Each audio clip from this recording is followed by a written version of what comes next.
From the darkest depths of our planet, a nightmare stirs, a creature of immense power awakened by our own hand. His name whispers on the wind, a harbinger of destruction, Godzilla. His story is ancient, buried in the annals of prehistory, an amphibious reptile, a relic of a forgotten time. He slumbered beneath the waves, undisturbed for millennia, until the day we woke him. The hydrogen bomb, a testament to mankind's destructive nature, became his siren song, a force of unimaginable power ripping through the fabric of reality. And in its wake, Godzilla rose. His kind, if any remained, was likely decimated, leaving him alone, a singular entity forever changed by the fire we unleashed. Dr. Kyohei Yamane, a man of science and reason, saw the truth. The bomb, he theorized, had awoken something terrible, something beyond our comprehension, something we could not control. Godzilla's very being was a mutation. Twisted and empowered by the atom's fury, his rage a primal scream against the intrusion, against the violation of his ancient slumber. Tokyo, the beating heart of a nation, became his first target, a city of millions, dwarfed by his colossal form. Buildings crumbled, fires raged, and the air crackled with his radioactive fury. The world watched in horror as Godzilla, a force of nature given monstrous form, reduced their dreams to rubble. The king of the monsters had claimed his throne, and his reign had just begun. The oxygen destroyer, a weapon of last resort, held the faint hope of salvation. Daisuke Serizawa, its creator, understood the gravity of his creation. He knew the potential consequences. With a heavy heart, he made the ultimate sacrifice, plunging into the depths, facing the monster in its lair. The oxygen destroyer, a force as terrible as Godzilla himself, was unleashed. The world held its breath. Was this the end? Had they vanquished the beast that haunted their nightmares, or would the nightmare simply begin anew? The first Godzilla, Shodai Gojira, was no more. His reign of terror brought to an end. But the legend of Godzilla, forever etched in the collective memory of mankind, was just beginning. Section 4, The King's Evolving Reign. Whispers of his name echoed through the years. Godzilla, a name that carried weight, a name that was spoken in hushed tones, as if uttering it too loudly might summon the beast itself. A name that sent shivers down the spines of children and adults alike. It was a name that haunted dreams and turned the bravest of men into quivering shadows of their former selves. A name synonymous with destruction. Wherever Godzilla went, ruin followed. Cities crumbled and lives were shattered in the wake of his rampage, with the raw, untamed power of nature itself. He was a force of nature, an unstoppable juggernaut that embodied the fury of the earth and sea. But where did the name come from? The origins of Godzilla's name are as mysterious as the creature itself. Some say it was inspired by a Toho employee, a giant of a man nicknamed Gojira. This man, with his towering presence, became the human embodiment of the monster. Others believe it to be a fusion of gorilla, and Kujira, whale. This theory suggests a creature that combines the strength of a gorilla with the size and power of a whale. Regardless of its origin, the name stuck. It became a legend, a symbol of fear and awe, as did his iconic roar. A roar that could be heard for miles, a roar that signaled the beginning of the end for those who heard it. A sound that shook the heavens and sent lesser creatures fleeing in terror. It was a primal sound, one that resonated with the deepest fears of all living beings. A sound that announced his arrival. When Godzilla emerged from the depths, the world held its breath. A sound that meant only one thing: chaos. Panic spread like wildfire, and the once orderly streets descended into madness. The year 1999 brought a new horror. Just when humanity thought it had seen the worst, a new threat emerged. A second Godzilla, resistant to mankind's most advanced weaponry. This new beast was even more formidable, shrugging off attacks that would have felled any other creature. The anti-megalosaurus force, a testament to our fear, stood ready to combat the threat.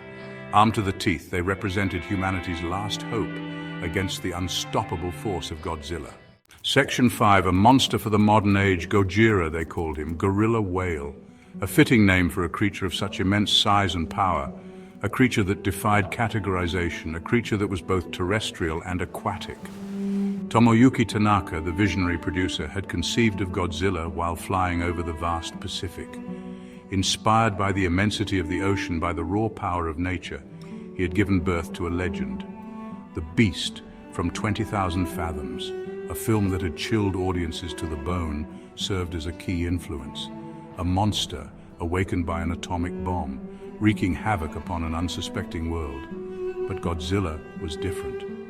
His film was not a B-movie, a schlocky spectacle of rubber suits and miniature sets. It was a horror film, a stark and unflinching reflection of the atomic age. Section 6. Godzilla's Raw Echoes. Ishiro Honda, the visionary director, brought his own unique experiences to the table. His life was a tapestry of stories, woven with threads of drama and the harsh realities of war. His background in creating intense dramas and capturing the raw essence of war footage lent a profound sense of realism to the fantastical world of Godzilla. It was this blend of reality and fantasy that made the monster so compelling. Godzilla was a monster, yes, but he was also a symbol of nature's wrath, a manifestation of humanity's own destructive tendencies, a symbol of the destructive power we held within ourselves, a mirror reflecting our darkest fears and the consequences of our actions. Eiji Tsuburaya, the special effects wizard, was the magician who brought Godzilla to life. His genius lay in his ability to make the impossible seem real. His miniature sets, crafted with meticulous attention to detail, created a world where the fantastical became tangible. Every building, every street was a testament to his dedication. And then there was Akira Ifukube's haunting score. The music, punctuated by Godzilla's iconic roar, added an extra layer of dread and emotion. It was the heartbeat of the film, resonating with audiences on a primal level. The Showa series, a string of films that spanned decades, introduced us to a pantheon of allies and enemies. Each film added new layers to the mythos, expanding the universe in unexpected ways. Mothra, the giant moth, became a symbol of hope and renewal. Her presence was a reminder that even in the darkest times, there is always a glimmer of light. King Ghidorah, the three-headed Hydra, embodied chaos and destruction.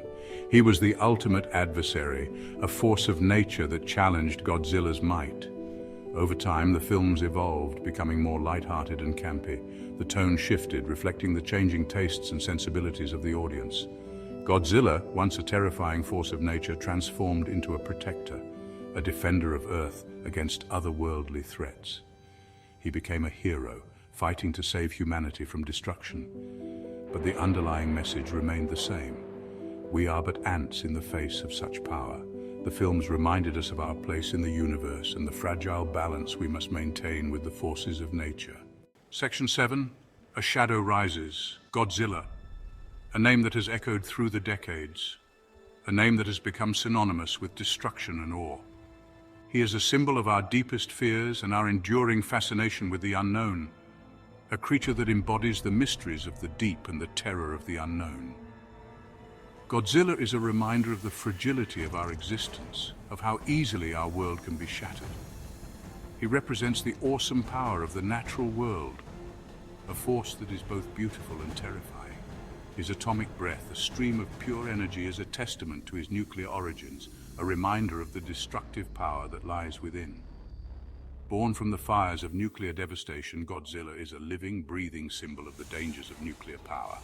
His size, a staggering 50 meters tall and 20,000 tons, dwarfs our most impressive creations, making even the tallest skyscrapers seem insignificant. In his presence, we are reminded of our own smallness, our own vulnerability. Godzilla is a walking, breathing metaphor for the atomic bomb, a symbol of the destruction we have wrought upon ourselves, a reminder of the consequences of our actions. He is a reflection of the devastation that war and conflict can bring, a mirror to our own destructive tendencies. But Godzilla is more than just a monster. He is a reflection of ourselves, of our capacity for both good and evil. He embodies the duality of human nature, the constant struggle between creation and destruction. He is a reminder that even in the darkest of times there is always hope, a glimmer of light that can guide us through the shadows. That even in the face of overwhelming odds, we can find the strength to overcome, to rise above our challenges. Godzilla's roar continues to echo through the halls of cinema, a testament to his enduring appeal, a symbol of resilience and power. From Godzilla vs. Violante to Godzilla x Kong, the new empire, he has captivated audiences for generations, drawing us into his world of wonder and terror. He is a kaiju, a large monster in Japanese, a member of a pantheon of giant creatures that have captured our imaginations, a legend that transcends time and culture. Godzilla's story is far from over. He is a creature of myth and legend, a force of nature that will continue to fascinate and terrify us for years to come. He is Godzilla, the king of the monsters, and his reign is eternal, a constant presence in our collective consciousness. As long as there are stories to be told, Godzilla will be there, a towering figure in the landscape of our imaginations. He is a reminder of the power of storytelling, of the ways in which we confront our fears and find hope in the face of adversity. Godzilla is not just a monster. He is a symbol, a legend, a force that will continue to shape our world for generations to come. His story is a testament to the enduring power of myth, a reminder that even in the face of destruction there is always the possibility of renewal. He is a creature of myth and legend, a force of nature that will continue to fascinate and terrify us for years to come. He is Godzilla, the king of the monsters. His reign is